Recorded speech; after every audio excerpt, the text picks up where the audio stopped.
Hello साथियों, welcome to royal study. दोस्तों, आज की इस वीडियो में मध्य प्रदेश जेल प्रहरी फॉरेस्ट गार्ड 2023 के स्पेशल एग्जाम का नेक्स्ट एनालिसिस आपके लिए लेकर आ चुके हैं। आज 1 जून 2023 सेकंड शिफ्ट में आपका जो एग्जाम में क्वेश्चंस पूछे गए हैं वो पूरे क्वेश्चंस हमें मिल चुके हैं। सारे के सारे क्वेश्चंस यहाँ पर हम कवर करने वाले हैं। सो इस वीडियो को पूरा देखें लास्ट तक, सारी चीजें आपको कवर करवा दी जाएगी। और इस वीडियो की पीडीएफ फाइल आपको डाउनलोड करना है तो क्या करना है, एप्लीकेशन को डाउनलोड कर लेना है, रॉयल स्टडी एप्लीकेशन को, टेलीग्राम को ज्वाइन कर लेना है। देखिए, एप्लीकेशन की जो लिंक है हमने डिस्क्रिप्शन में डाल दी है, टेलीग्राम की भी डिस्क्रिप्शन में लिंक है, वहां से आप डाउनलोड इनको कर सकते हैं, ज्वाइन कर सकते हैं। और एप्लीकेशन को डाउनलोड करने के बाद में गाइस ये 3 स्टेप जो आपको दिखाई दे रही है, 3 स्टेप, अगर इनको अगर आप अच्छे से पढ़कर फॉलो कर लेते हैं तो आपको कोई दिक्कत नहीं होगी। पीडीएफ को ढूंढने में इधर उधर भटकने की दिक्कत आपको नहीं होगी। पहले आपको इसको अच्छे से पढ़िएगा, उसके बाद में आप वहां पर एप्लीकेशन को डाउनलोड करके फिर पीडीएफ को डाउनलोड कर सकते हैं। क्लियर है? हमारी ये जेल प्रहरी फॉरेस्ट गार्ड की बिल्कुल लेटेस्ट टेस्ट सीरीज है जो कि ओनली ऑन आपको 99 रुपीज में दी जा रही है। 251 की टेस्ट सीरीज है ये आपकी, तो 99 रुपीज में ये मिल रही है। और स्पेशल ऑफर के तहत ये आपको दी जा रही है। लिमिटेड टाइम के लिए ऑफर समाप्त होने वाला है, जल्दी करें, अदरवाइज आप फिर बाद में कहेंगे कि ऑफर समाप्त हो गया, अब वापस से इसकी प्राइस कम करेगा, तो ऐसा बिल्कुल फिर बाद में नहीं होगा।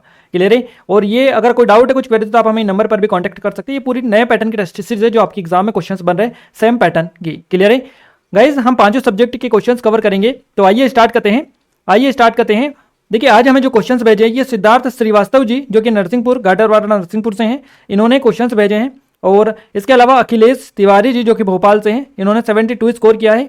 सूरज सिंह मरकाम जी जो कि सीधी से हैं, 63 स्कोर किया है। तो इन्होंने काफ़ी अच्छे क्वेश्चंस आज हमें सेंड किए हैं और इनकी ही हेल्प से सारे क्वेश्चंस हमें आसानी से मिल गए हैं। क्लियर है? आपका भी आगे आने वाले दिनों में एग्जाम है, तो आप हमें नंबर पर अपने क्वेश्चन जरूर से सेंड करें ताकि हम आपको सटीक एनालिसिस प्रोवाइड कर पाएं। क्लियर है? तो इन नंबर को आप अपने मोबाइल में सेव करके या नोट डाउन करके रख लीजिएगा। आइए स्टार्ट करते हैं। अब जीके और करंट अफेयर के क्वेश्चंस कवर करवा देते हैं फटाफट आपको। और अब तक के यानी 25 तारीख से अब तक के 31 तारीख तक के जितने भी क्वेश्चंस आपके एग्जाम में पूछे गए हैं, पूरे क्वेश्चंस जीके और साइंस के हमने हमारे नए चैनल एग्जाम टाउन पर आपको कवर करवा दिया है। अगर आपने अभी तक उन वीडियोस को नहीं देखा है तो आप जाकर देख लीजिएगा। एग्जाम टाउन चैनल पर डिस्क्रिप्शन में हम लिंक दे देंगे, तो वहां से आप जाकर पूरे वीडियोज देख लीजिएगा। 200 क्वेश्चन एक वीडियो में कवर करवा दिए, जहां से आपके एग्जाम में सबसे ज्यादा क्वेश्चन रिपीट हो रहे हैं, तो आप जरूर से जाकर विजिट करिएगा। क्लियर है? और आइए स्टार्ट करते हैं। पहला क्वेश्चन हमारा पूछा गया है, दक्षिण अफ्रीका से 12 चीते कहां लाए गए थे? तो कूनो नेशनल पार्क में लाए गए थे। ये क्वेश्चन आपसे पूछा गया है। पहला, दक्षिण अफ्रीका से 8 फरवरी को 12 चीतों को लाया गया। महत्वाकांक्षी चीता पुनः परियोजना कार्यक्रम था बेसिकली ये परिचय कार्यक्रम। इसके तहत ये जो है चीते लाए गए थे भारत में। तो याद रखिएगा, प्रधानमंत्री नरेंद्र मोदी ने 17 सितंबर को 2022 को अपने 72वें जन्मदिन पर मध्य प्रदेश के कूनो नेशनल पार्क में नामीबिया से लाए गए 8 चीतों के पहले बैच को, जिसमें 5 मादा और 3 नर थे, उनको एक बाड़े में इन्होंने छोड़ा था। और उसके बाद में 8 फरवरी को 12 चीतों को लाया गया था। अभी हाल ही में यहाँ पर रिसेंटली ये न्यूज चल रही है गाइस कि यहाँ पर जो है अभी 3 से 4 जो चीते हैं उनकी डेथ हो चुकी है, मर चुके हैं। तो उसके बारे में भी आप थोड़ा सा याद रखिएगा। हमने ई बुक में काफ़ी अच्छी तरीके से उसके बारे में डिटेल कवर करवाई है आपको, तो आप जरूर से याद रखिएगा क्योंकि उसी से रिलेटेड क्वेश्चन ही आपका बना है और आगे भी बनेंगे। क्योंकि आज जो शिफ्ट में, देखिए मैं आपको बता दूं, आज जो सेकंड शिफ्ट है इसमें 7 से 8 क्वेश्चन एमपीजीके से आए हैं आपके। क्लियर है? 6 से 7 यानी कि उन्होंने हमें 7 से 8 क्वेश्चंस बताए, पर हो सकता है 5 से 6 क्वेश्चंस आपके आए होंगे। क्लियर है? तो आप देख के चलिएगा, आगे धीरे धीरे आपका लेवल बढ़ रहा है एमपीजीके का। एमपीजीके की आप पढ़ते रहेगा। जो पटवारी में क्वेश्चंस आए उनको तो आप एक बार रिवीजन जरूर से कर लीजिएगा क्योंकि वहीं से क्वेश्चंस आपके एमपी के बनेंगे। क्लियर है? देखिए, 1952 में भारत में चीता विलुप्त हो गए थे। प्रोजेक्ट चीता, जिसे भारत में चीता की शुरुआत के लिए कार्य योजना भी कहा जाता है, देश में बड़ी चीता को फिर से पेश करने के लिए बेसिकली शुरुआत की गई थी। और इसे प्राप्त करने के लिए भारत ने दक्षिण अफ्रीका के साथ एक समझौता हस्ताक्षर किया और इस समझौते के तहत दक्षिण अफ्रीका अगले 8 से 10 साल तक हर साल 12 चीते भारत में भेजेगा। क्लियर है? नेक्स्ट क्वेश्चन की ओर आगे बढ़ते हैं। अगला क्वेश्चन है, मध्य प्रदेश के पहले मुख्यमंत्री कौन थे? काफी इजी क्वेश्चन है। रविशंकर शुक्ल आपका करेक्ट आंसर रहेगा। गाइज, इस वीडियो को लाइक कर दीजिए, शेयर कर दीजिए और चैनल को अभी तक सब्सक्राइब नहीं किया है, सब्सक्राइब करके बेल आइकन को दबा दे ताकि जो भी नया वीडियो है सबसे पहले आप तक पहुंच पाए। रविशंकर शुक्ल आपका करेक्ट आंसर रहेगा। 1 नवंबर 1956 को और 1 नवंबर 1956 से 31 दिसंबर 1956 तक पुनर्गठित मध्य प्रदेश के पहले मुख्यमंत्री थे रविशंकर शुक्ल। और भारतीय राष्ट्रीय कांग्रेस के नेता और भारतीय स्वतंत्रता आंदोलन के कार्यकर्ता ये थे जो कि मध्य प्रदेश के पहले मुख्यमंत्री बनाए गए थे। इनके बारे में और डिटेल कवर करवा दूं। भगवंत राव मंडलोई द्वारा उनका स्थान लिया गया, यानी कि इसका स्थान लिया गया, तो ये आप याद रखिएगा, ये लिया गया रविशंकर शुक्ल का। और इन्होंने 1957 के अगले चुनाव से पहले फिर से केवल 21 दिनों के लिए मुख्यमंत्री के रूप में राज्य की सेवा की है। उमा भारती जो है राज्य की एकमात्र महिला मुख्यमंत्री थी। और मध्य प्रदेश के वर्तमान में मुख्यमंत्री कौन है? शिवराज सिंह चौहान। अगला क्वेश्चन है, चतुर्थ बौद्ध संगीति का आयोजन कश्मीर में किसके नेतृत्व में हुआ था या किसके संरक्षण में हुआ था? इस तरह से क्वेश्चन आपसे पूछा गया है। तो कनिष्क आपका करेक्ट आंसर रहेगा, कनिष्क। और यह कुषाण राजा कनिष्क के संरक्षण में कुंडल वन श्रीनगर में या फिर उसके निकट माना जाता है, कश्मीर में 72 ईस्वी में आयोजित किया गया था ये चतुर्थ बौद्ध संगीति। और इस परिषद के अध्यक्ष थे वसुमित्र थे और उनके प्रतिनिधि के रूप में अश्वघोष था। तो उनके प्रतिनिधि के रूप में अश्वघोष थे। तो यहाँ पर हमने जो परिषद है वो आपको यहाँ पर कवर करवा दी है, पहली, दूसरी, तीसरी और चौथी। क्लियर है? यहाँ से क्वेश्चन आपका डेली बन रहा है, तो यहाँ से आप इस लिस्ट को आप एक बार रिकॉल कर लीजिएगा। पहली जो परिषद हुई थी, देखिए पहली बौद्ध संगीति 483 ईसा पूर्व हुई थी। संरक्षण किसके संरक्षण में? तो अजात शत्रु के संरक्षण में हुई थी, हरियांका राजवंश के थे ये। और अध्यक्षता में किसकी? तो महाकश्यप उपाली की अध्यक्षता में आयोजित हुई थी। कहाँ पर? राजगृह में हुई थी ये। और राजा थे अजात शत्रु। यहाँ के कौन राजा थे, किसके शासनकाल में? तो अजात शत्रु के शासनकाल में हुई थी। दूसरी जो बौद्ध संगीति थी, दूसरी परिषद थी, 383 ईसा पूर्व हुई थी और काल शोक यानी शिशुनाग वंश के थे, इनके संरक्षण में हुई थी। अध्यक्षता की थी सर्वकामिनी ने और स्थान था वैशाली में हुई थी ये। और राजा कौन था? कालाशोका, यहाँ के राजा थे, इनके शासनकाल में ये हुई थी। नेक्स्ट है तीसरी परिषद यानी तीसरी बौद्ध संगीति, है ना। तृतीय बौद्ध संगीति 250 ईसा पूर्व हुई थी, अशोक के संरक्षण में बेसिकली ये हुई थी। मोगली पुट्टा तिस्सा ये जो इनकी अध्यक्षता में पाटलिपुत्र में हुई थी और अशोक जो है यहाँ पर राजा थे। चौथी या चतुर्थ बौद्ध संगीति जो थी ये पहली शताब्दी ईस्वी में कनिष्क यहाँ के जो थे इनके संरक्षण में बेसिकली हुई थी, कुषाण वंश के थे ये। और बेसिकली अगर अपन बात करें किसकी अध्यक्षता में, तो वसुमित्र की अध्यक्षता में कश्मीर में हुई थी और राजा थे कनिष्क। तो ये आप थोड़ा सा याद रखिएगा, इस तरह से ही क्वेश्चन आपके बन रहे हैं। अगले क्वेश्चन की ओर आगे बढ़ते हैं। संविधान सभा की बैठक में किसने भाग नहीं लिया था? और ऑप्शंस इसी तरह से दे रखे थे, भीमराव अंबेडकर, राजेंद्र प्रसाद, जवाहरलाल नेहरू। तो इन सभी ने तो लिया था। एक महात्मा गांधी भी ऑप्शन में था, महात्मा गांधी आपका सही जवाब रहेगा क्योंकि इन्होंने भाग नहीं लिया था। महात्मा गांधी संविधान सभा के सदस्य नहीं थे, हालांकि इसके प्रमुख सदस्यों में बी आर अम्बेडकर, जवाहरलाल नेहरू, सरदार पटेल, जीवी मालंकर, राजेंद्र प्रसाद और अन्य कई नेता या फिर ये जो थे ये शामिल थे। तो एम एन राय ने 1934 में भारत के संविधान सभा के विचार को आगे बढ़ाया, जिसे अगस्त 1940 में स्वीकार कर लिया गया। कैबिनेट मिशन द्वारा अनुशंसित योजना के अनुसार प्रांतीय विधानसभाओं के सदस्यों द्वारा अप्रत्यक्ष चुनाव द्वारा सदस्यों का चुनाव किया गया था और विधानसभा में 292 प्रतिनिधि शामिल थे, जिनमें 15 महिलाएं थी। कुल 22 समितियां थी, जिनमें से कुछ महत्वपूर्ण सदस्य थे जैसे कि बी आर अम्बेडकर, जवाहरलाल नेहरू, वल्लभ भाई पटेल, जे बी कृपलानी आदि, लेकिन महात्मा गांधी को सूची में शामिल इसमें नहीं किया गया था। अगला क्वेश्चन पूछा गया है, प्लान्ड इकोनॉमी फॉर इंडिया नामक पुस्तक किसने लिखी? तो ये लिखी है एम विश्वेश्वरैया ने। याद रखिएगा, एम विश्वेश्वरैया एक इंजीनियर थे और राजनेता थे। 1934 में प्लान्ड इकोनॉमी फॉर इंडिया पुस्तक इनके द्वारा लिखी गई और इस पुस्तक में उन्होंने देश की आय को दोगुना करने के उद्देश्य से एक 10 वर्षीय जो योजना थी इसका प्रस्ताव किया था। क्लियर है? उनका मुख्य जोर औद्योगिकीकरण पर था ताकि कृषि पर निर्भर जनसंख्या को कम किया जा सके और उद्योग में कार्यरत जनसंख्या में वृद्धि हो सके। तो उन्हें 1955 में भारत रत्न से भी सम्मानित किया जा चुका है। अगला क्वेश्चन पूछा गया है, नाट्यजली महोत्सव किस महीने में आयोजित किया जाता है या होता है? तो नाट्यजली जो महोत्सव है ये आपका कहाँ पर होता है? ये याद रखिएगा आप, ये तमिलनाडु में होता है आपका नाट्यजली महोत्सव। फरवरी और मार्च के महीने में ये आयोजित होता है। तो नाट्यजली उत्सव मंदिर परिसर के भीतर फरवरी मार्च के महीने के दौरान 5 दिनों तक ये मनाया जाता है। महाशिवरात्रि के शुभ अवसर पर भगवान नटराज को श्रद्धांजलि अर्पित करने के लिए देश भर के प्रमुख नर्तक यहाँ एकत्रित होते हैं। और नाट्यजली नृत्य उत्सव है बेसिकली ये। इसका आयोजन नाट्यजली ट्रस्ट द्वारा तमिलनाडु के पर्यटन विभाग के सहयोग से किया जाता है। नेक्स्ट क्वेश्चन है, 1300 फीट ऊंची चोटी के पहाड़ को काटकर कहाँ एक गुफा बनाई गई और वह कौन सी गुफा है? भूतनाथ मंदिर, अप्सरा देवी मंदिर। इस तरह से ऑप्शंस आपको दे रखे थे, एग्जैक्ट क्वेश्चन का पैटर्न हमें नहीं मिल पाया है। अगला क्वेश्चन है, 25 दिसंबर 2022 को पुष्प कमल दहल प्रचंड को कहाँ के नए प्रधानमंत्री के रूप में नियुक्त किया गया? सही जवाब रहेगा नेपाल, आपका करेक्ट आंसर हो जाएगा। नेपाल के राष्ट्रपति विद्या देवी भंडारी ने 25 दिसंबर 2022 को पुष्प कमल दहल प्रचंड को नेपाल का नया प्रधानमंत्री नियुक्त किया है और इसके अलावा वे तीसरी बार प्रधानमंत्री बनने वाले हैं। उन्होंने अन्य दलों के समर्थन से गठबंधन सरकार बनाएंगे और वहां प्रधानमंत्री के रूप में नेपाली कांग्रेस पार्टी के शेर बहादुर देउबा की जगह लेंगे। नेपाल की संसद को संघीय संसद कहा जाता है। नेपाल की संसद को संघीय संसद के नाम से जाना जाता है। अगला क्वेश्चन है हमारा, नई दिल्ली नगर योजना किसने बनाई थी? तो नई दिल्ली नगर योजना बनाई थी एडविन लुटियंस और हर्बर्ट बेकर के द्वारा। तो एडविन लुटियंस, हर्बर्ट बेकर के नाम राष्ट्रपति भवन, संसद भवन आदि जैसे कई दिल्ली के मुकुट रत्नों की योजना, वास्तुकला, डिजाइन और निर्माण के साथ अमिट रूप से जुड़े हुए हैं। नेक्स्ट क्वेश्चन है, मेलकम आदिसेसिया पुरस्कार, है ना, मेलकम आदिसेसिया पुरस्कार से किसे 2023 से किसे सम्मानित किया गया? सही जवाब रहेगा उत्साह पटनायक को। प्रसिद्ध अर्थशास्त्री है उत्साह पटनायक, इनको मेलकम आदित्य एशिया पुरस्कार 2023 के लिए चुना गया। और ये जो पुरस्कार है हर साल सामाजिक वैज्ञानिकों को सम्मानित करने के लिए Malcolm and Elizabeth Aditya Asia trust द्वारा दिया जाता है। और उत्सव पटनायक एक प्रसिद्ध भारतीय मार्क्सवादी अर्थशास्त्री जवाहरलाल नेहरू विश्वविद्यालय centre for economic study and planning में पढ़ाती है। अगला क्वेश्चन पूछा गया है त्रिपिटक संगीति किससे संबंधित है? तो बौद्ध धर्म का एक प्रमुख ग्रंथ है। ये त्रिपिटक बौद्ध धर्म का एक प्रमुख ग्रंथ है जिसे सभी बौद्ध संप्रदाय मनाते हैं। और यह बौद्ध धर्म के प्राचीनतम ग्रंथ है जिसमें भगवान बुद्ध के उपदेश संग्रहित हैं। यह ग्रंथ जो है पाली भाषा में लिखा गया है, विभिन्न भाषाओं में अनुवादित ये हैं। नेक्स्ट क्वेश्चन की बात करते हैं। अगला क्वेश्चन है प्रत्यक्ष चुनाव के आधार पर निम्नलिखित में से कौन सी प्रणाली स्थापित है? तो ग्राम पंचायत आपका करेक्ट आंसर है। प्रत्यक्ष चुनाव के आधार पर ग्राम पंचायत जो प्रणाली है यह स्थापित है। ग्राम पंचायत की स्थापना प्रत्यक्ष चुनाव के आधार पर की जाती है। और ग्राम पंचायत भारतीय गांवों में एक बुनियादी गांव शासित संस्थान है।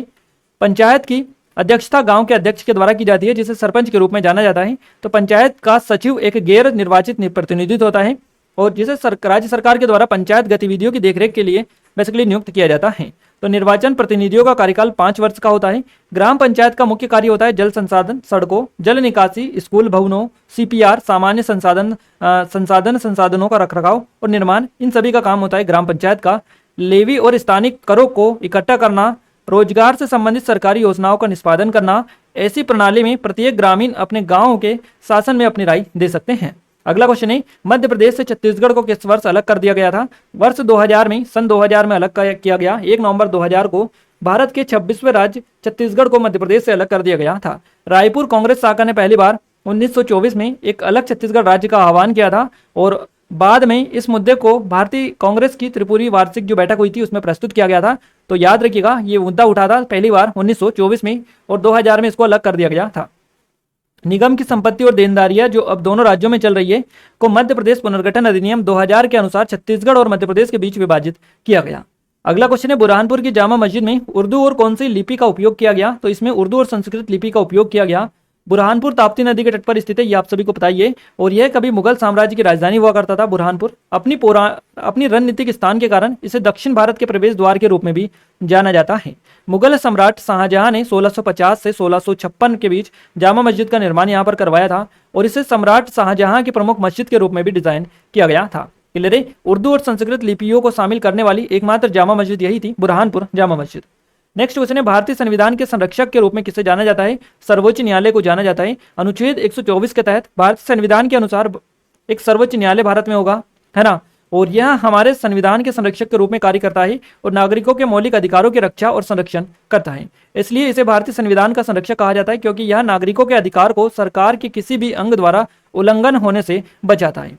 अगला क्वेश्चन है 5वां बिम्स्टेक सम्मेलन 2022 में कब आयोजित हुआ था? तो ये हुआ था 30 मार्च को 2022 को। याद रखिएगा बंगाल की खाड़ी बहुउद्देशीय बहुक्षेत्रीय तकनीक और आर्थिक सहयोग पहल है। यह बिम्स्टेक इसका फुल फॉर्म है। यह एक क्षेत्रीय बहुपक्षीय संगठन है और इसके सदस्य बंगाल की खाड़ी के तटवर्ती और निकटवर्ती क्षेत्रों में स्थित जो एक सन्निहित क्षेत्रीय एकता का निर्माण करते हैं। बहुक्षेत्रीय तकनीक और आर्थिक सहयोग जो बेसिकली बिम्स्टेक ये है और इसके लिए बंगाल की खाड़ी पहल के राष्ट्राध्यक्ष सरकार के प्रमुखों का 5वां शिखर सम्मेलन ये 30 मार्च 2022 को आभासी प्रारूप के कोलंबो श्रीलंका में आयोजित किया गया था। इसका मुद्दा क्या था? एक लचीला क्षेत्र की ओर से समृद्ध अर्थव्यवस्था, स्वस्थ लोग। शिखर सम्मेलन की मेजबानी बिम्स्टेक के वर्तमान जो अध्यक्ष हैं श्रीलंका, इसके द्वारा आभासी प्रारूप से की गई थी। अगला क्वेश्चन है वन सर्वेक्षण रिपोर्ट 2021 के अनुसार क्षेत्रवार निम्नलिखित में से किस राज्य में भारत का सबसे बड़ा वन क्षेत्र है? तो मध्य प्रदेश आपका करेक्ट आंसर रहेगा। भारत वन स्थिति रिपोर्ट यहाँ पर बात की जा रही है 2021 की और यह पर्यावरण वन जलवायु परिवर्तन मंत्रालय के तहत एक संगठन भारतीय वन क्षेत्र सर्वेक्षण द्वारा भारत के वनों का 17वां वार्षिक द्विवार्षिक मूल्यांकन है। और ये जो रिपोर्ट है देश के वन आवरण वृक्ष आवरण की नवीनतम स्थिति, बढ़ते स्टॉक का अनुमान, जंगलों के बाहर पेड़ों की सीमा, सदाबहार वन आवरण, बांस संसाधन और वन कार्बन स्टॉक का आकलन प्रस्तुत करता है। नियमित अध्यायों के अलावा इस बार देश के टाइगर रिजर्व और टाइगर कॉरिडोर क्षेत्रों में वन आवरण मूल्यांकन और वन आवरण के 10 की परिवर्तन पर एक विशेष अध्याय भी शामिल किया गया है। तो गाइस यहाँ पर जितने क्वेश्चंस मिले थे सारे के सारे जीके के क्वेश्चंस तो हमने आपको कवर करवा दिए। अब हम आगे बढ़ते हैं और साइंस के क्वेश्चंस फटाफट कवर आपको करवा देते हैं। ये हमारी जेल परारी फॉरेस्ट गार्ड की टेस्ट सीरीज है, नए पैटर्न की टेस्ट सीरीज है गाइज आपकी, और 251 रुपये की टेस्ट सीरीज ओनली ऑन आपको 99 रुपये में दी जा रही है। तो अगर आपने इनरोल नहीं किया है कर लीजिएगा, बेस्ट टाइम है, बेस्ट ऑफर है। हमारी सब इंस्पेक्टर की स्पेशल टेस्ट सीरीज है, एमपी कांस्टेबल की स्पेशल टेस्ट सीरीज है। ये ई बुक्स है हमारी 2023 की मध्य प्रदेश की करंट अफेयर की, ये 2022 की है, और ये एमपी जीके की टेस्ट सीरीज है। इन सभी की लिंक डिस्क्रिप्शन में डली है, आप एप्लीकेशन को डाउनलोड करके इनके बारे में कंप्लीट डिटेल ले सकते हैं। साइंस की बात करते हैं। देखिए साइंस के पूरे क्वेश्चंस हमने एग्जाम टाउन चैनल पर अब तक के टॉप 200 क्वेश्चंस जितने भी आपके 25 तारीख तक से अब तक के पूछे गए पूरे एग्जाम टाउन चैनल पर कवर करवा दिया है, तो आप जरूर से जाकर उस वीडियो को देख लीजिएगा। पहला क्वेश्चन पूछा गया, प्रकाश संश्लेषण में ऑक्सीजन किसके कारण निकलती है? तो कार्बन डाइऑक्साइड और जल के बीच रासायनिक क्रिया के फलस्वरूप ग्लूकोज का निर्माण होता है और ऑक्सीजन मुक्त होती है। नेक्स्ट क्वेश्चन, सीमेंट किससे मिलकर बनती है? तो कैल्शियम सिलिकेट और एल्यूमिनेट से मिलकर ये बनती है। अगला क्वेश्चन है, हकार जैसी ध्वनि किसमें होती है? इस तरह से क्वेश्चन पूछा गया, एग्जैक्ट ऑप्शन हमें नहीं मिल पाए हैं। बैगन की बीटी प्रजाति का उद्देश्य क्या है? तो बीटी बैगन जो है खरपतवार नाशी प्रतिरोधक होती है, जो उत्पादन में 35% तक वृद्धि कर सकती है, साथ ही इसके आर्थिक लागत में कमी आती है और किसानों को अधिक लाभ प्राप्ति से हो सकता है। अगला क्वेश्चन की बात करते हैं, वायु के मुख्य अवयव क्या है? तो नाइट्रोजन, ऑक्सीजन, कार्बन डाइऑक्साइड, जलवाष्प, ये सभी वायु के मुख्य अवयव हैं। सीमेंट रिक्त स्थान रासायनिक संयोजन है, इस तरह से भी ये क्वेश्चन पूछा गया। सीमेंट कैल्शियम के सिलिकेट और एल्यूमिनेट का रासायनिक संयोजक है। प्रकाश संश्लेषण, सूर्य द्वारा ऊर्जा का निर्माण किससे होता है? तो सूर्य के प्रकाश को क्लोरोप्लास्ट की उपस्थिति में अवशोषित करके और रासायनिक ऊर्जा को मुक्त करके कार्बोहाइड्रेट का उत्पादन करते हैं। प्रकाश संश्लेषण के लिए सूर्य का ऊर्जा प्रकाश जो है ऊर्जा का मुख्य स्रोत होता है। नेक्स्ट क्वेश्चन है, केनाइन कौन से दांत होते हैं? तो ये कृंतक के प्रत्येक तरफ 4 निकुले दांत ये बेसिकली होते हैं। विकासवाद का सिद्धांत किसने दिया? चार्ल्स डार्विन के द्वारा दिया गया। निम्न में से सार्वभौमिक विलायक कौन सा है? तो जल ये होता है। मौसम की जानकारी देने वाले को क्या कहते हैं? तो मौसम वैज्ञानिक यंत्र बोला जाता है। चूने के पानी मिलाने पर कौन सी गैस निकलती है? तो उष्मा ऊर्जा बेसिकली यहाँ से रिलीज होती है। प्रकाश संश्लेषण के दौरान ऑक्सीजन कहाँ से उत्पन्न होती है? तो जल के प्रकाशीय विघटन से उत्पन्न होती है। पानी का पीएच मान कितना होता है? 7 होता है। और निम्न में से पुष्प कौन सा नहीं है? सूरजमुखी और पैंसी। इस तरह से ऑप्शंस आपको दे रखे थे, एग्जैक्ट ऑप्शंस भी हमें नहीं मिल पाए हैं। क्लियर है? तो गाइस यहाँ पर जीके और साइंस के कवर करवा दिया। अब हम हिंदी की बात करते हैं। हिंदी में तत्सम तद्भव से क्वेश्चन बनाए, अवयव प्रत्यय से अलंकार आपका पूछा गया, समाज से क्वेश्चन बनाए, पर्यायवाची से क्वेश्चन पूछा गया है आपका, विलोम शब्द आपका देखने को मिला, कारक से क्वेश्चन बना है, वाक्य से, शुद्ध अशुद्ध से क्वेश्चन आपका बना है। इसके अलावा गाइस इंग्लिश में बात करें, इंग्लिश में स्पेल से क्वेश्चन बना है आपका, एंटोनियम सिनोनियम से भी आपका क्वेश्चन पूछा गया है, ईरर से क्वेश्चन आपका बना है। इसके अलावा डायरेक्ट इनडायरेक्ट से क्वेश्चन बना है आपका, एक्टिव पैसिव वॉइस से क्वेश्चन बने हैं। और आज जो PQRS वाले जो क्वेश्चन बने हैं गाइस वो थोड़े से लेंदी बने हैं, थोड़े से ज़्यादा डीपली क्वेश्चन पूछे गए हैं आपके, यानी कि बोल सकते हैं सीधा सीधा कि आज जो लेवल है PQRS वाले क्वेश्चन का ये बढ़ा दिया गया है, तो आप इनको अच्छे से देखकर जाइएगा। इसके अलावा अगर हम बात करें मैथ्स में, तो मैथ्स में बोर्ड मास से क्वेश्चन बने, माध्यिका से क्वेश्चंस बने, रेलगाड़ी वाले क्वेश्चंस पूछे गए हैं, आयु से क्वेश्चंस पूछे गए हैं, परसेंटेज से भी क्वेश्चंस आपके बने हैं, लाभानी से क्वेश्चन बने हैं, LCM SCF से क्वेश्चंस बने हैं, संख्या पद्धति से क्वेश्चंस बने, समांतर चतुर्भुज पूछा गया। इसके अलावा सरलीकरण पूछा गया। आज आपके मेंसुरेशन से क्वेश्चंस नहीं बने हैं, ज्योमेट्री आपकी पूछी गई। इसके अलावा SICI से क्वेश्चंस बने हैं, चाल दूरी से क्वेश्चन बने हैं, समय कार्य से भी क्वेश्चंस बने हैं। और कुछ क्वेश्चन हमें मिले हैं वो यहाँ पर हमने मेंशन कर दिए, ये देखिए इस तरह से क्वेश्चन पूछा गया। इसके अलावा एक इस तरह सा था आपका क्वेश्चन, क्लियर है? ये आप देखिएगा और अच्छे से इनको सोल्व करने की कोशिश करिएगा कि किस तरह का पैटर्न आपको दे रखा है, ये क्वेश्चंस आपको याद रखने हैं। इस तरह से क्वेश्चंस आपके बने हैं। तो पूरे हमने कवर करवा दिए, जहां जहां से आपके एग्जाम में क्वेश्चंस पूछे गए हैं, एक एक क्वेश्चन हमने कवर करवाया है। आई थिंक ये वीडियो आपको पसंद आया होगा। वीडियो कैसा लगा कमेंट करके जरूर से बताइएगा। और गाइज हमारे जेल परारी फॉरेस्ट गार्ड के लास्ट टाइम ऑफर है आपके लिए, लास्ट टाइम रिमाइंड करवा रहा है आपको, 99 में मिल रही है। 251 के टेस्ट से अगर इनरोल नहीं किया है कर लीजिएगा, इसके बाद में ये ऑफर समाप्त हो जाएगा। क्लियर है? और इस वीडियो की PDF फाइल आपको कहाँ पर मिलेगी? तो इसके लिए एप्लीकेशन को डाउनलोड कर लीजिएगा, टेलीग्राम को ज्वाइन कर लीजिएगा, दोनों के लिंक हमने डिस्क्रिप्शन में दे दिए। ये 3 स्टेप अगर आप अच्छे से फॉलो कर लेते हो तो आपको कोई भी दिक्कत नहीं होगी। जो लोग कहते हैं कि PDF नहीं मिल रही है, तो आप इसको एक बार पढ़िएगा, इन स्टेप को आप पढ़िए और इसके अकॉर्डिंग आप PDF को डाउनलोड करने जाइए एप्लीकेशन में, तो आपको PDF आसानी से मिल जाएगी, कोई दिक्कत आपको नहीं होगी। और रही बात हमारे 250 और 200 क्वेश्चंस वाली जो हमने स्पेशल जीके कवर करवाया है आपको, जीके साइंस हमारे दूसरे एग्जाम टाउन चैनल पर, उसकी जो PDF है वो कहाँ पर मिलेगी? तो उसकी जो PDF मिलेगी वो आपको यहाँ पर मिलेगी। ये जो टेस्ट सीरीज है जेल परारी फॉरेस्ट गार्ड की, इस वाली टेस्ट सीरीज में मिल जाएगी आपको। हमने फोल्डर बना दिया, वहाँ पर डाल दिए PDF, तो वहाँ से जाकर आप इनको देख लीजिएगा। क्लियर है? तो गाइस इस वीडियो को ज़्यादा लाइक करें, शेयर करें, सपोर्ट करें, क्योंकि आप जितना ज़्यादा सपोर्ट करेंगे उतनी अच्छी वीडियोस आपके लिए रेगुलर बेसिस पर हम लेकर आते रहेंगे। क्लियर है? तो इस वीडियो को लाइक करना, शेयर करना ना भूलें। और अगर आपने चैनल को सब्सक्राइब नहीं किया, सब्सक्राइब करके बेल आइकन को दबा दें, ताकि जो भी नया वीडियो है सबसे पहले आप तक पहुँच पाए। क्लियर है? तो मिलते हैं हमारे थर्ड शिफ्ट के एनालिसिस के साथ, तब तक के लिए जय हिंद, वंदे मातरम।